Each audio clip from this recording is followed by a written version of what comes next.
El tema de hoy, idolatría. ¿El católico es realmente idólatra?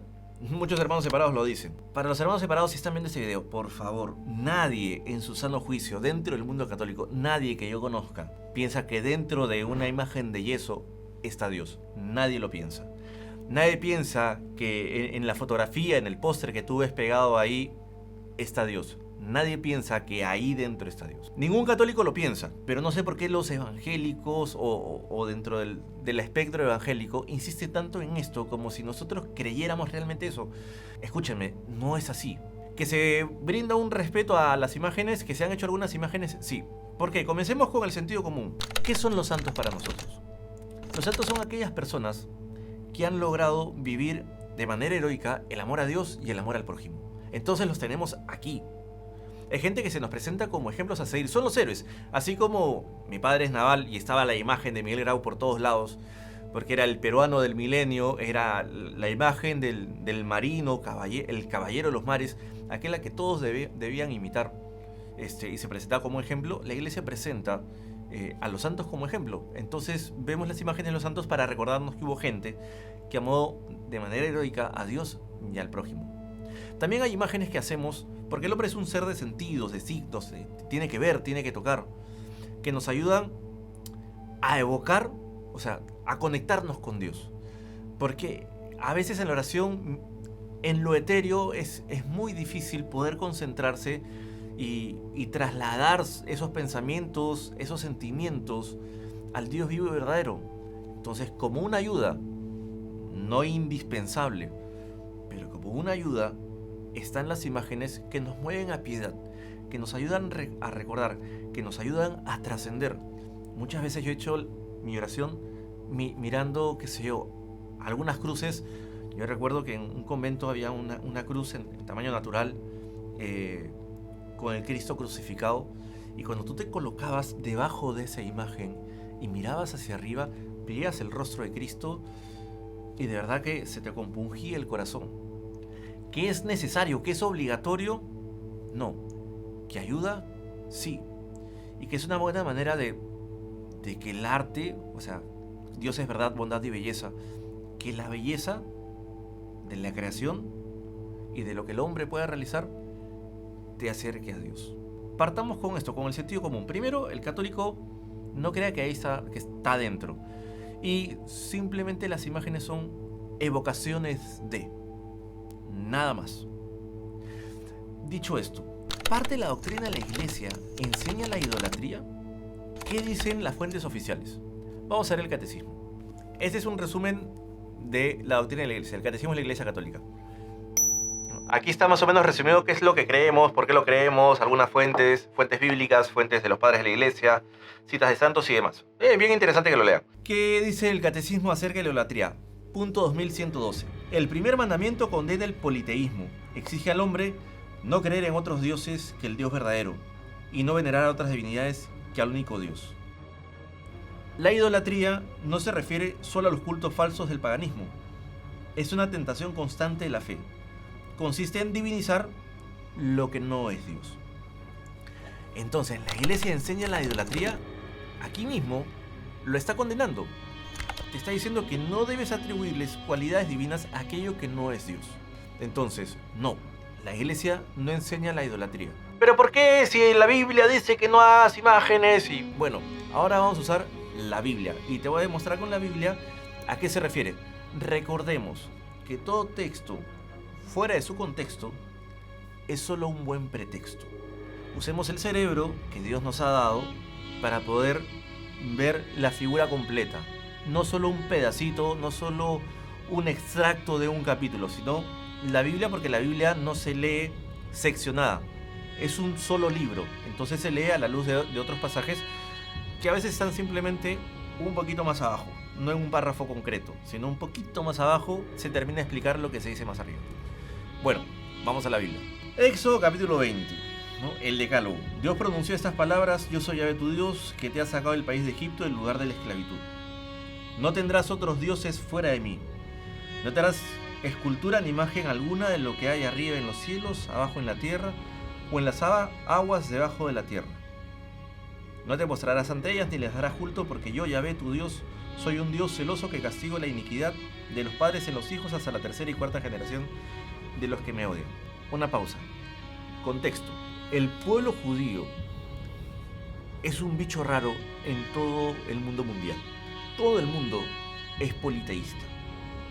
Y la gran mayoría del mundo identifica a sus dioses con figuras no solo antropomórficas, sino muchas veces con figuras de animales o de elementos de la creación. El dios Sol, el dios Luna. Y los judíos en concreto están saliendo de Egipto. Y Egipto sí esbozaba figuras humanas, o sea, antropomórficas, pero con rostros de animales. Amón-Ra, Osiris y todos los dioses egipcios tenían figuras humanas y figuras de animales. El pueblo judío recién está entrando a conocer lo que es el monoteísmo.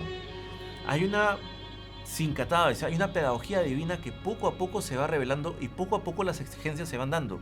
Entonces, para abrirse del mundo pagano, para abrirse el mundo egipcio concretamente y especialmente, viene a pronunciarse Dios de manera tan tajante. Porque lo que vivían anteriormente, hace un par de meses que habían salido de Egipto, es que sí, dentro de las figuras en el mundo egipcio o a través de las figuras, estos dioses paganos oraban. Entonces Dios viene y es tajante con estas figuras. Comencemos por eso. Entonces, en este contexto, cuando Dios da el decálogo, es bastante explícito. Cuando Moisés baja del monte Sinaí, ve que el pueblo se ha pervertido. En el capítulo 32, ¿no? Cuando Moisés todavía, estaba para el pueblo extraviado, todavía estaba en el monte hablando con Dios, sucede lo siguiente. Al ver el pueblo que Moisés tardaba en bajar del monte, se reunió en torno a Aarón y le dijo: Anda, haznos un Dios que vaya delante de nosotros, pues no sabemos qué ha sido de ese Moisés. Anda, haznos un Dios. ¿Te das cuenta de la diferencia? No dice haznos una imagen, no, dice haznos un Dios. Porque en el ideario colectivo, la imagen era Dios. En el versículo 7, Yahvé dijo a Moisés: Anda, baja porque se ha pervertido tu pueblo, el que sacaste del país de Egipto. Bien pronto se han apartado del camino que yo les había prescrito. Se han hecho un becerro fundido y se han postrado ante él. Le han ofrecido sacrificios y han dicho: Escucha, este es tu Dios Israel, el que te ha sacado del país de Egipto. El pecado no es tanto hacer la imagen en sí. El pecado es el pecado de hacerse un Dios. La pelea no es contra la imagen. La pelea es contra el politeísmo, contra la idolatría. La imagen pasa a un segundo plano. Lo importante no es la imagen. Lo importante es ese sentir y ese pensar que esa imagen es Dios. Entonces, para demostrarte que el problema no era la imagen en sí, sino la tendencia que tenían el pueblo judío de pensar que la imagen era Dios, porque así es como pensaba, todo el mundo. Ubícate en el momento que están viviendo. Todos eran politeístas y las imágenes eran Dios. Pero para que veas que el problema no es la imagen, mira, Éxodo capítulo 25, versículo 18. Harás además 2 querubines de oro macizo. Los harás en los 2 extremos del propiciatorio, y haz el primer querubín en un extremo y el segundo en el otro. Total, Dios mismo le está diciendo a Moisés que haga querubines. O sea, y estamos todavía en el Éxodo. Estamos hablando que el decálogo está en el capítulo 20 y estamos en el capítulo 25. Y Dios le está mandando que haga 2 querubines. Total, no se pueden hacer representaciones ni nada de lo que está en el cielo, ni nada de lo que está en la tierra, ni nada de lo que nada en el mar. ¿Cómo es que Dios va a mandar, Dios mismo, a que hagan querubines? Porque son meras representaciones, son simples imágenes. Ahí no hay latría, no hay adoración, porque nadie piensa que los querubines son Dios. Y además, otra que es una clásica, pero la gente no la ve, la serpiente de bronce. Ya en Números capítulo 21, versículo 8. Y dijo Yahvé a Moisés: Hazte una serpiente abrasadora y ponla sobre un mástil. Todo el que haya sido mordido y la mire, vivirá. Es más, Dios a una imagen de una serpiente, ya no siquiera son ángeles, no son querubines, de una serpiente, vincula la sanación de las personas. Está en la Biblia. Por eso, lo que debemos tener claro es que una cosa es adoración y otra cosa es veneración. Una cosa es dulía y otra cosa es latría. La veneración es un respeto especial que se tiene o que se expresa a. Adoración es el culto único que se hace a Dios. En la práctica pueden confundirse, pueden verse acciones similares, pero en el fondo es algo muy distinto. Porque, por ejemplo, si yo me arrodillo frente a un crucifijo, no me estoy arrodillando al crucifijo. Yo me estoy arrodillando frente a Dios y el crucifijo simplemente es una ayuda para que yo pueda volver los ojos a Dios, para que yo me pueda concentrar. Hay imágenes, por ejemplo, la imagen de la piedad. No sé si tú en algún momento has podido ver la imagen de la piedad donde la Virgen tiene a Cristo, digamos, el descendimiento de Cristo, tiene a Cristo muerto. Esa imagen habla prácticamente. Dios es verdad, bondad y belleza. El arte nos puede llevar a Dios. Nadie piensa que en esa estatua está la Virgen y está Jesús. Pero esa representación, poder verlo, o sea, tenerlo vívido, me remite y hace que me imagine, hace que pueda de una manera plástica, o sea, imaginarme cómo habrá sido ese momento.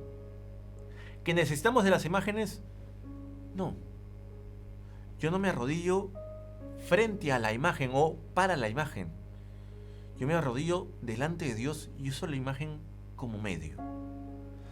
Así que no somos idólatras. Usamos algo que nos ha dado Dios, que son los sentidos, para poder acercarnos a Él. Porque me parece increíble, la verdad, cómo es que el ser humano es un ser de signos, que le gusta mirar, le gusta oler, le gusta tocar. Es como tenemos esa expresión que huele a hogar. Cuando tu madre está cocinando algo y regresas a casa después de mucho tiempo, no sé si te ha pasado, entras a tu casa, hueles esa fragancia y te acuerdas cuando eras pequeño. Yo recuerdo, me mudé muchas veces, no tuve casa fija desde que era pequeño, hasta que en un momento mis padres con mucho esfuerzo pudieron comprar una casa propia. Y había una planta que era un azar, le dicen en Perú galán de noche. Y yo me acuerdo que en verano esa planta es muy aromática. Y cada vez que yo llegaba de alguna fiesta, del colegio, de visitar a algún amigo, cada vez que llegaba a casa, en las noches de verano, estaba esta fragancia. Y el otro día, después de un tiempo, regresé a casa en la noche, en un verano. Y sí, efectivamente, ese olor huele a hogar. Yo veo personas que, por ejemplo, ven las imágenes y no es que piensen que en las imágenes esté Dios, pero como tenemos sentidos, la gente las toca. Yo personalmente, tocar una imagen no me genera una piedad especial, pero a muchas personas sí. La imagen del Señor de los Milagros, hay personas que la ven ahí en Perú, que es una procesión inmensa, y se conmueven. Yo no tanto, pero recuerdo que frente a un crucifijo dentro de un monasterio pude ver el rostro de Cristo desde abajo y me conmovió. Ver, tocar, oler, escuchar. Somos seres sensibles. Además, recordemos que si Dios es el Dios escondido, si Dios es el Dios al cual no podemos ver, ¿por qué se hizo hombre? Dios, ese Dios de la nebulosa, ese Dios absoluto, impensable, que no se puede pronunciar su voz, se hizo pequeño. Se hizo sensible. Lo podíamos ver, lo podíamos tocar. Dios adquiere una forma, adquiere una imagen en Cristo. Entonces sí, no caigamos en la idolatría. La iglesia no la promueve. Solo son medios. Así que hay discusiones más importantes que tener. Pero no sé por qué insisten tanto en esto. Espero que les haya ayudado un poco poder ver estas diferencias, poder servirse del catecismo, de la Biblia, para poder entender que no es idolatría. Cuídense mucho, que Dios los bendiga.